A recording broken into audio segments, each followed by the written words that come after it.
तो देखो second chapter अभी शुरुआत करते हैं पॉलिनोमियल, क्योंकि पेपर दोनों बैच के बनाते हैं, तभी फर्स्ट चैप्टर हम लोगों को नहीं पढ़ाए हैं, तभी सेकंड पढ़ाते हैं, इसके बाद फिर फर्स्ट पढ़ाएंगे। तो पॉलिनोमियल है उस तो जो आप सेकंड चैप्टर में पिछले साल भी पढ़े थे पॉलिनोमियल,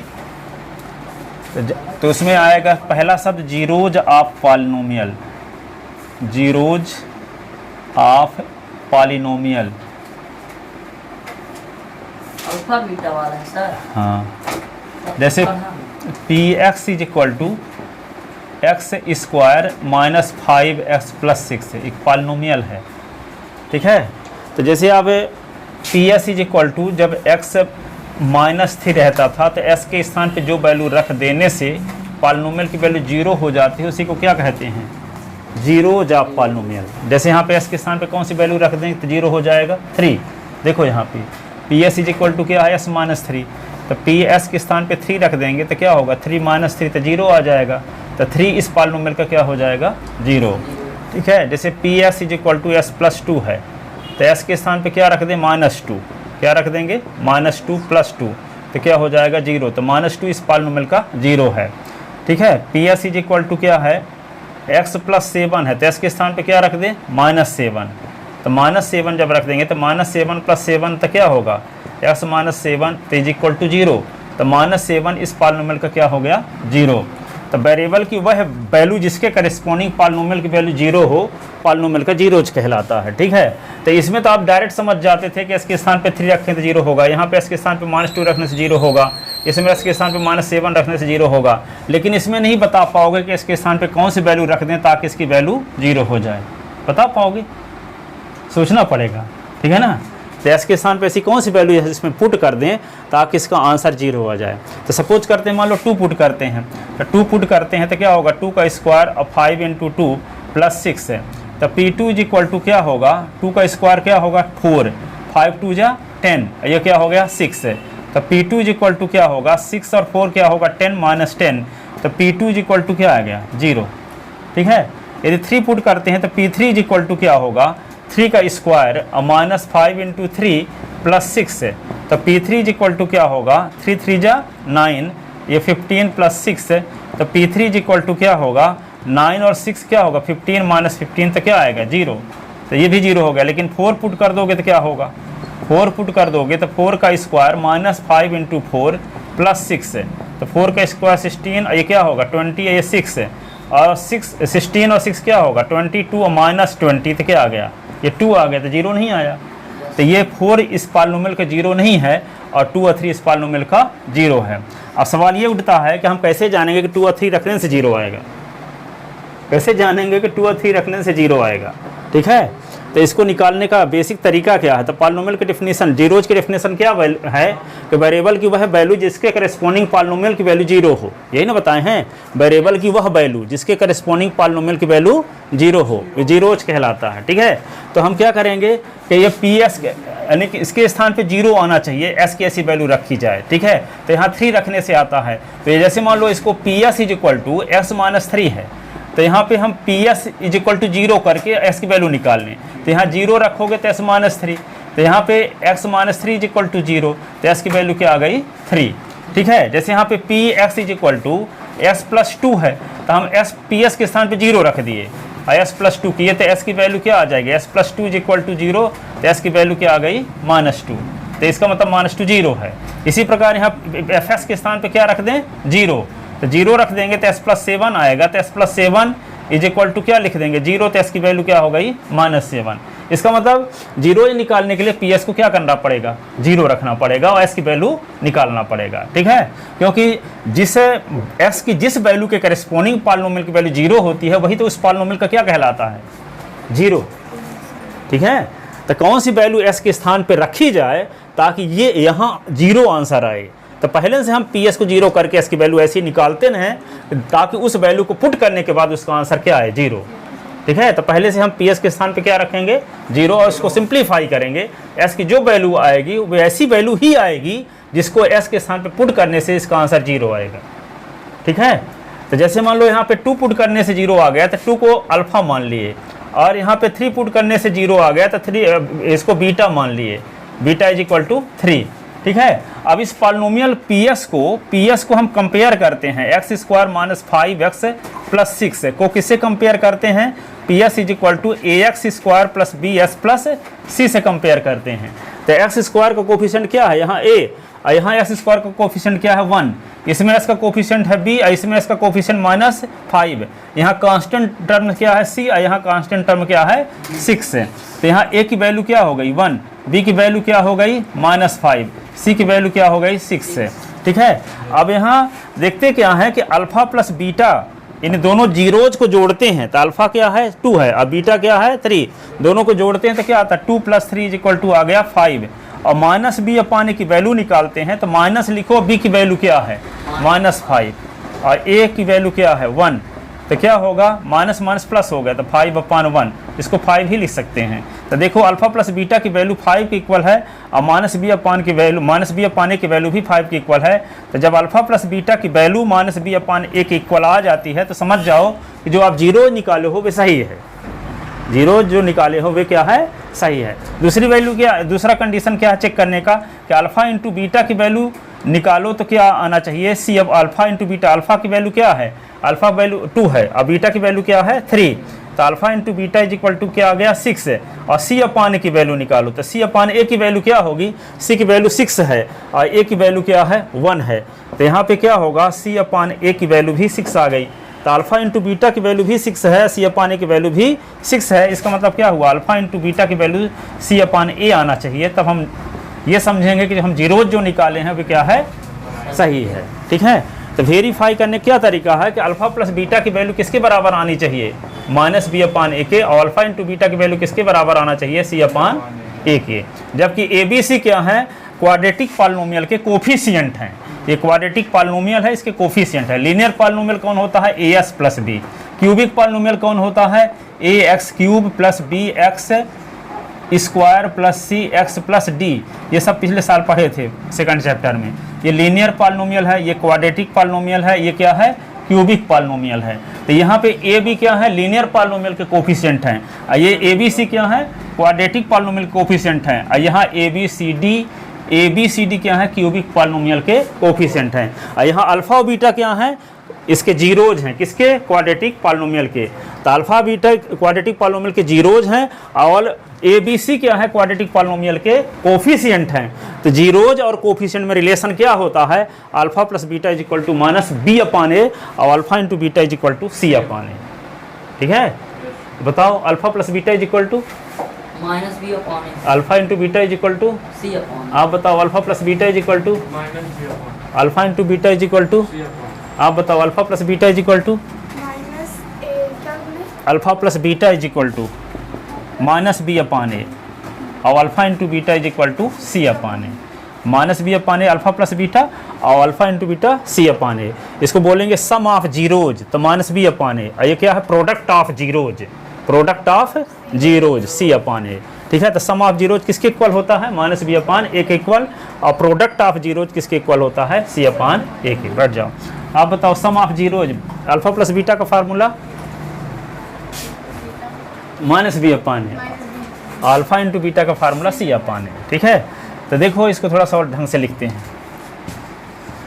बैठ जाओ,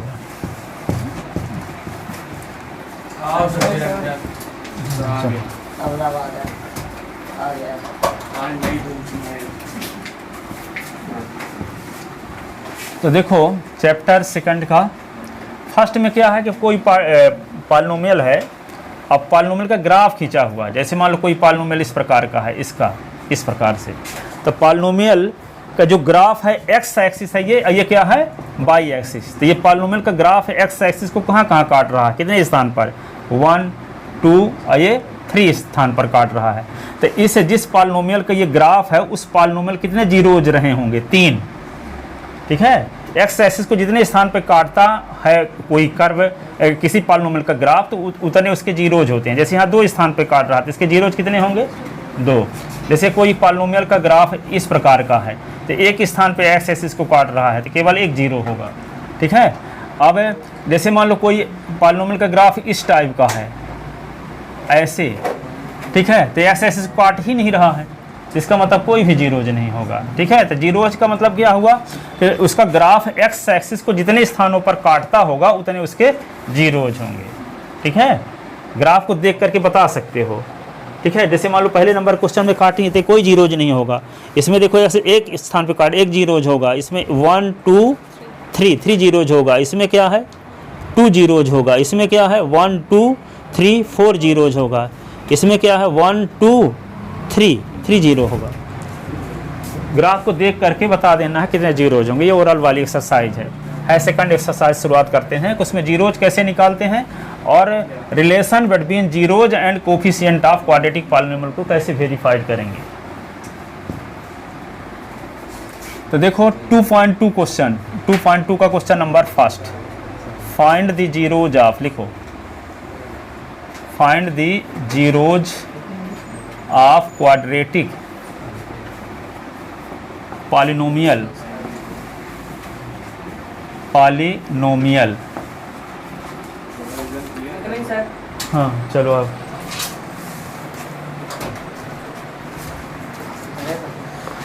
find the zeros of quadratic polynomial. ये तो 12th वाली में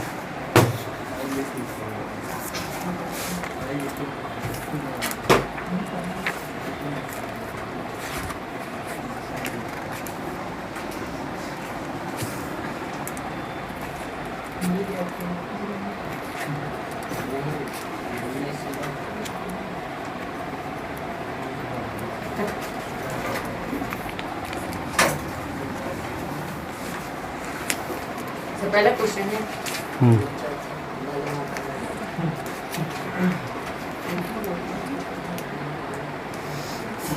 find the zeros of quadratic polynomial. पहला क्वेश्चन ये है x square and verify the relation between zeros and coefficient of quadratic polynomial. तो p S is equal to क्या दिया है, x square minus 2x minus 8, X square minus 2x minus 8। तो क्या करेंगे, फॉर द जीरोज ऑफ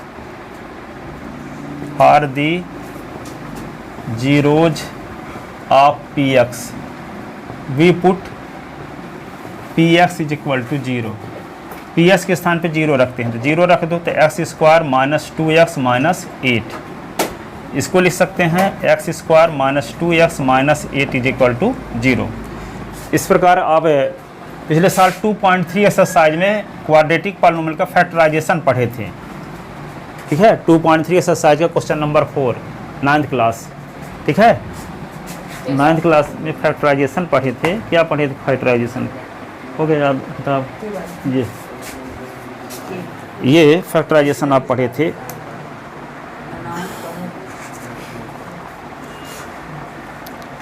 ये देखो ये क्वेश्चन फैक्टराइज, ये वाली क्वेश्चन क्वाड्रेटिक पॉलिनोमियल का। तो कैसे फैक्टराइजेशन करते हैं, तो इस वही तो यहाँ भी करना है। सबसे पहले एक्स स्क्वायर का कोफिशिएंट देखो क्या है 1 और कांस्टेंट टर्म क्या है माइनस 8। अनावश्यक बात बिल्कुल ना करो कोई। एक्स स्क्वायर का कोफिशिएंट क्या है 1 और कांस्टेंट टर्म क्या है माइनस 8। तो 1 इंटू माइनस 8 तो क्या होगा माइनस 8।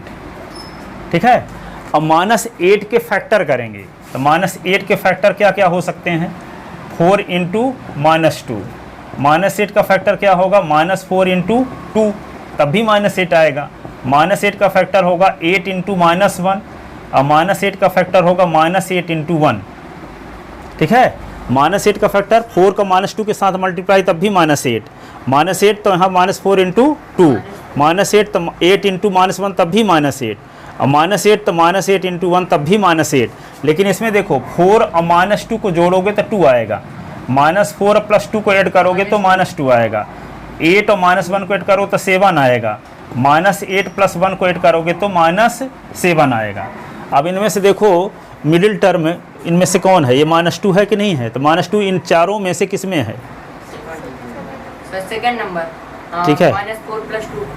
तो इसका मतलब -8 का कौन सा फैक्टर लेंगे, -4 × 2 ये वाला फैक्टर लेंगे। अर्थात जहाँ -2x है वहाँ लिखेंगे -4x + 2x।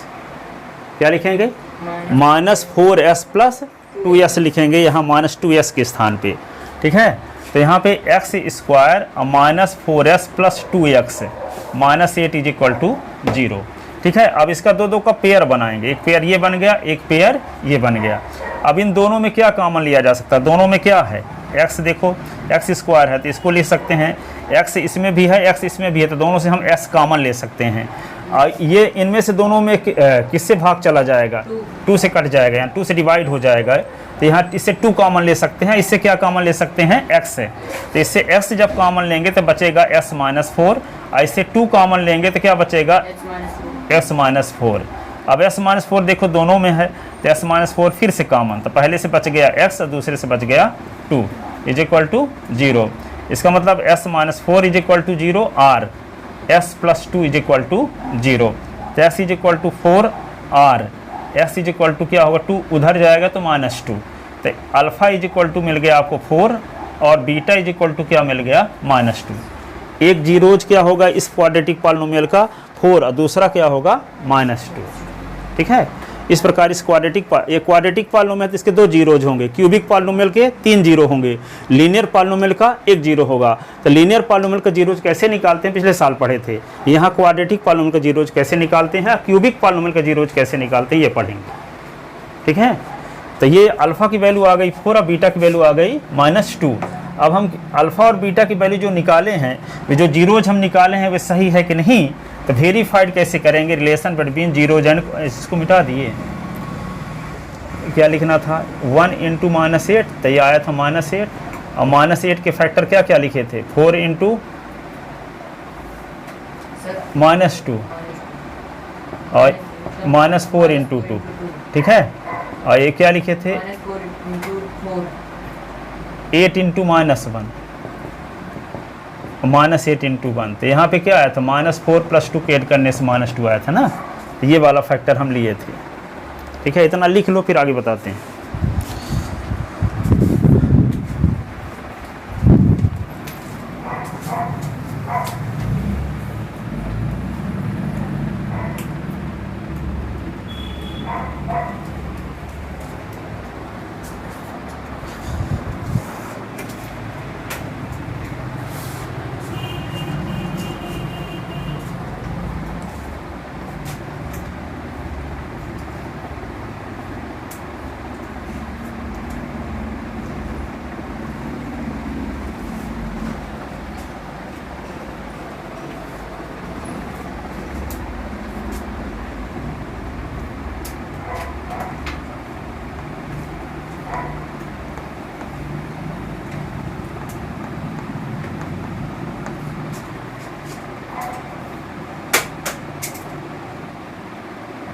x² - 2x - 8 with, दूसरा क्वेश्चन है, अभी इसको वेरीफाइड न करेंगे, तो px = ax² + bx + c, we gate.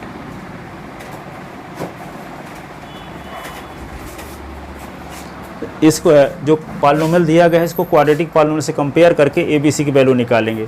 तो देखो s² के पहले यहाँ a है, यहाँ s² के पहले कौन सी नंबर है, 1, इसका मतलब क्या है, a = 1। s के पहले यहाँ b है तो इसमें s के पहले क्या है, -2, तो b = -2। यहाँ कांस्टेंट टर्म c है, यहाँ कांस्टेंट टर्म क्या है, -8, तो c = -8, ठीक है। फिर क्या लिखोगे, वी नो दैट, क्या फार्मूला अभी बताए थे, वी नो दैट, क्या अल्फ़ा + बीटा = बताए थे -b/a। तो अल्फ़ा की वैल्यू क्या है, यहाँ देखो अल्फ़ा की वैल्यू क्या है, 4, तो लिखो 4 और प्लस ये -2, माइनस लिखो, b की वैल्यू क्या है, -2, a की वैल्यू क्या है, 1, तो यहाँ पे 4 प्लस माइनस माइनस होता है, माइनस माइनस प्लस, ठीक है। अब ये क्या लिखोगे, 4 से 2 निकला तो 2, तो 2 इज इक्वल टू 2, तो दोनों साइड सेम आ रहा है, विच इज ट्रू, यानी अल्फ़ा प्लस बीटा की वैल्यू और माइनस बी अपान की वैल्यू सेम आ रही है, विच इज ट्रू, ठीक है। अब फिर क्या देखते हैं, alpha into beta is equal to c upon a आना चाहिए। तो अल्फ़ा की वैल्यू क्या है 4 और बीटा की वैल्यू क्या है -2, तो सी की वैल्यू क्या है -8, ए की वैल्यू क्या है 1, तो 4 2 जा 8, तो -8 is equal to minus, this is also true, also true. Hence relation between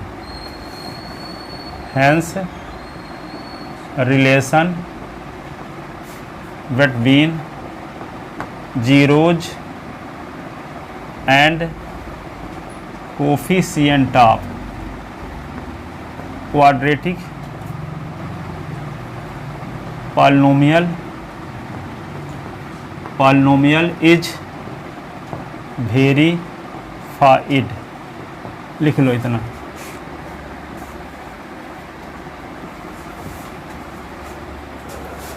compare given polynomial P S is equal to ये दिया गया है, इसको कंपेयर करेंगे, P S is equal to A x square plus B S plus C, we get A is equal to 1, B is equal to -2, C is equal to -8। Alpha plus beta की value minus B upon है, तो alpha की value 4, beta की value क्या रख दिए -2, plus और minus क्या होगा माइनस, तो 4 से 2 निकल गया तो 2, अब माइनस माइनस क्या होगा प्लस, तो 2 अपान 1, तो अपान 1 लिखते नहीं हैं। और अल्फ़ा इंटू बीटा, तो अल्फ़ा की वैल्यू है 4 और बीटा की वैल्यू क्या है -2, तो 4 2 जा 8, तो -8 is equal to -8, this is also true.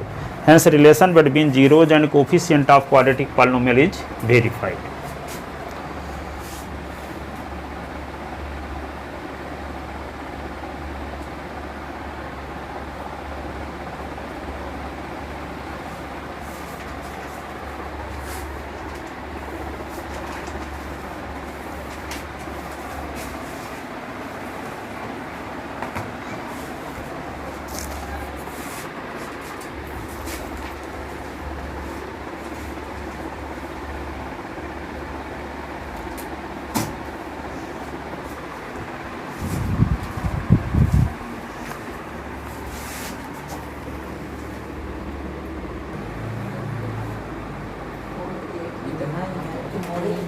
इतना ही है।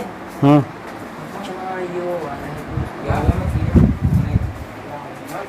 4u स्क्वायर प्लस 8u है ना, तो क्या करेंगे इसको, 84 नहीं है ये 8u है, और ये 4u स्क्वायर है, तो क्या लिखेंगे, for the zeros of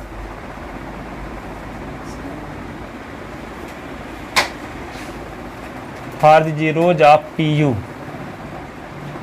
we put PU is equal to 0, तो 0 यहाँ पुट कर देंगे तो क्या होगा 4u स्क्वायर प्लस 8u, ऐसे।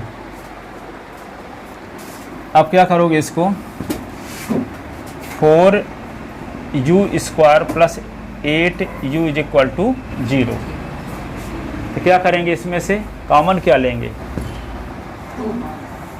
किससे डिवाइड हो जाएंगे दोनों, 4 से ये भी डिवाइड हो जाएगा, 4 से ये भी डिवाइड हो जाएगा, u इसमें भी है और u इसमें भी है, तो कॉमन क्या ले लें 4u, तो 4u कॉमन लेंगे तो एक u बचा रहेगा, और यहाँ 4 2 जा, u तो कॉमन ले चुके हैं, ठीक है।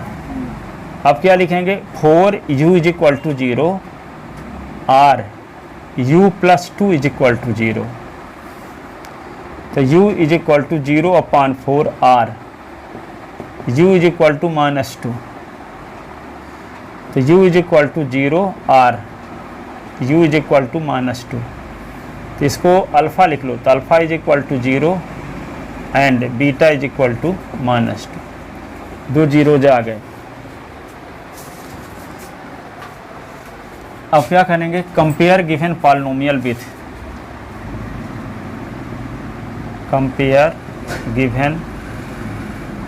Polynomial p you is equal to 4u² plus 8u, constant term इसमें नहीं है, अब्सेंट है, 4u है प्लस 0 कर लेते हैं with P you is equal to au² plus bu plus c we gate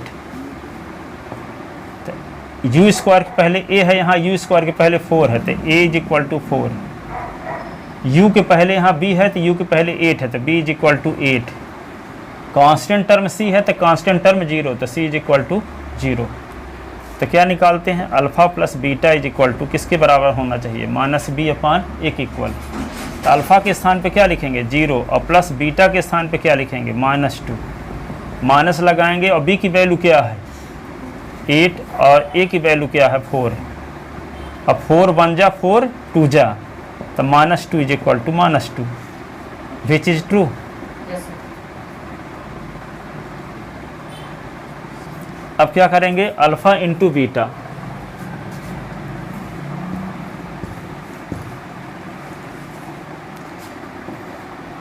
तो अल्फ़ा इंटू बीटा क्या आना चाहिए c/a, तो अल्फ़ा की वैल्यू क्या है, देखो अल्फ़ा की वैल्यू क्या है 0, तो 0 इंटू बीटा की वैल्यू क्या है -2, c की वैल्यू क्या है 0, a की वैल्यू क्या है 0, एक यहाँ पे 4, तो 0 का मल्टीप्लाई -2 के साथ तो 0 और 0/4 तो 0, this is also true.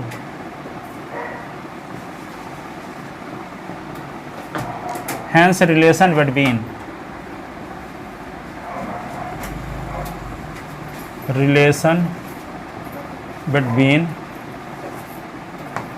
zeros and coefficient of quadratic polynomial is verified.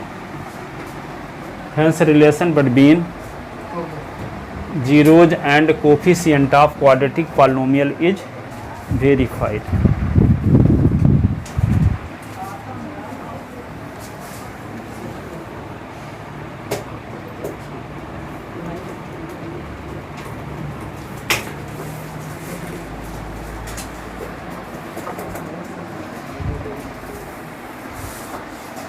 तो फार्मूला याद हुआ, फॉलो सचिरंजन, alpha plus beta is equal to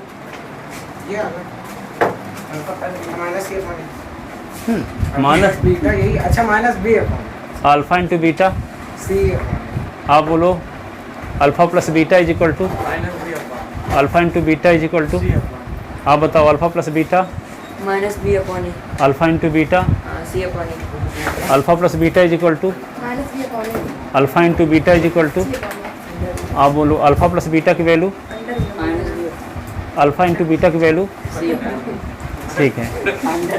आप बताओ अल्फा प्लस बीटा की वैल्यू, अल्फा इंटू बीटा की वैल्यू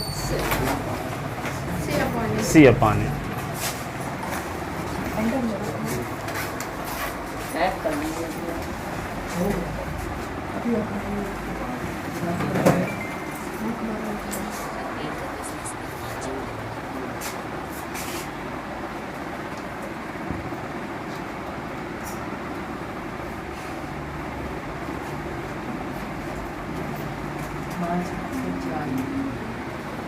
ठीक है, हो गया, जाओ आप।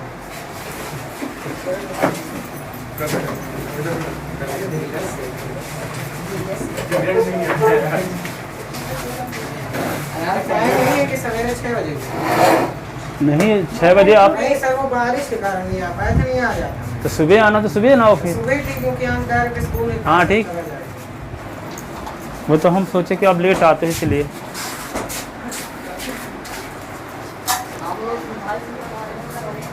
तो आप लोगों को कोई बताया था मेरे यहाँ के बारे में?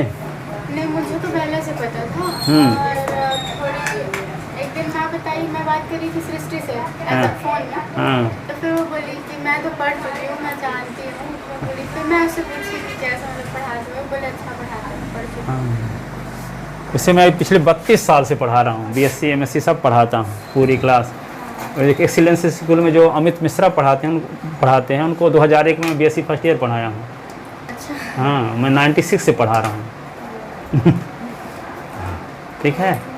और खूब जितना तैयारी, कोई स्टूडेंट पढ़ने वाला मिल जाए तो कोटा जैसे मेहनत करवाते हैं। ठीक है, हर संडे टेस्ट लेंगे। ठीक है, 100 में 100 आप नंबर ला सकते हो फाइनल एग्जाम में। पिछले 2 साल पहले स्तुति पांडे मध्य प्रदेश में प्रथम स्थान लाई थी, इस समय भोपाल में है। ठीक है, आइस कुछ ग्रेजुएशन जैसे प्रथम स्थान जब लाओगे तो जानते हो क्या होता है, भोपाल एक्सीलेंस कॉलेज में एडमिशन हो जाएगा आपका, वहाँ रहना खाना पीना सब फ्री रहेगा, वहाँ ग्रेजुएशन कर लोगे, फिर आप और 1 साल में 80,000 मिलता भी है। विदाउट? हाँ, जिनका 95 से ऊपर रिजल्ट रहेगा।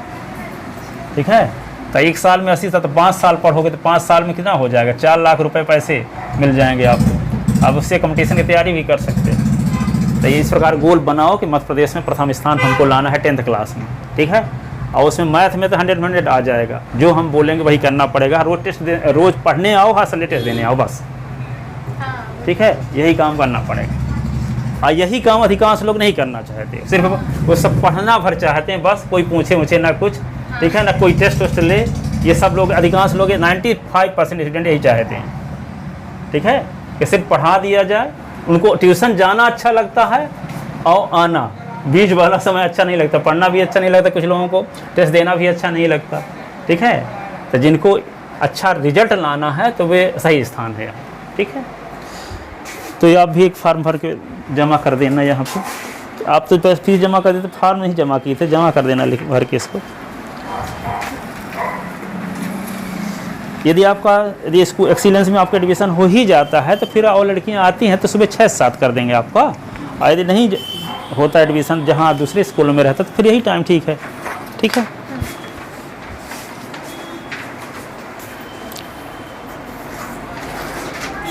फीस पहले महीने में 1000 लेते हैं, इसके बाद 800 रुपये महीने।